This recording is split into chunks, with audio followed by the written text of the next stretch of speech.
हज़रत अब्दुल्ला इब्न अब्बास रदियल्लाहु ताला अन्हु से मरवी है, उनका एक कौल है कि ये आयत एक बूढ़े एराबी के हक़ में नाजिल हुई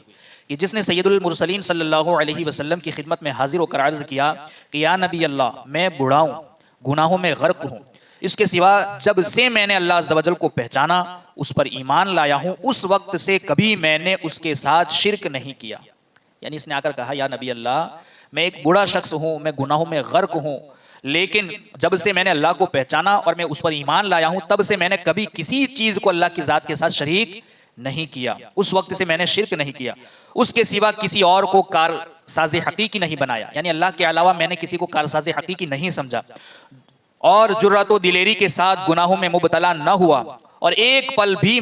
मैंने ये गुमान न किया कि मैं अल्लाह अज़्ज़ वजल के साथ भाग सकता हूँ, यानी अल्लाह से मैं भाग सकता हूँ। एक पल के लिए भी मैंने ये गुमान नहीं किया, ना ही दिलेरी से कोई गुनाह किया, ना ही गुनाह करने की मेरे अंदर जुर्रत हुई, लेकिन मैं गुनाहों में गर्क हूँ, मैंने शिरक नहीं किया, मैं शर्मिंदा हूँ और ताइब हूँ, यानी तौबा करता हूँ, मगफिरत चाहता हूँ अल्लाह अज़्ज़ वजल के यहाँ कि मेरा क्या हाल होगा।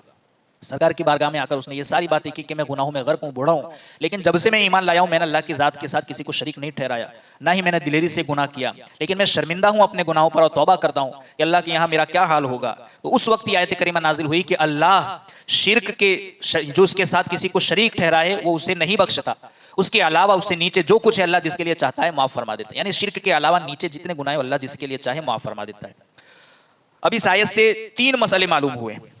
पहला मसला कि ये आयत इस बात की कतई दलील है कि शिरक नहीं बख्शा जाएगा, शिरक की बख्शिश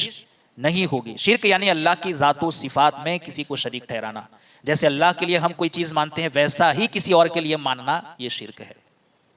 तो इससे पता चला कि शिरक नहीं बख्शा जाएगा, जबकि मुशरिक अपने शिरक पर मरे और यही हुक्म कुफ्र का है, यानी कुफ्र भी नहीं बख्शा जाएगा। शिरक जो है वो कुफ्र से बड़ा है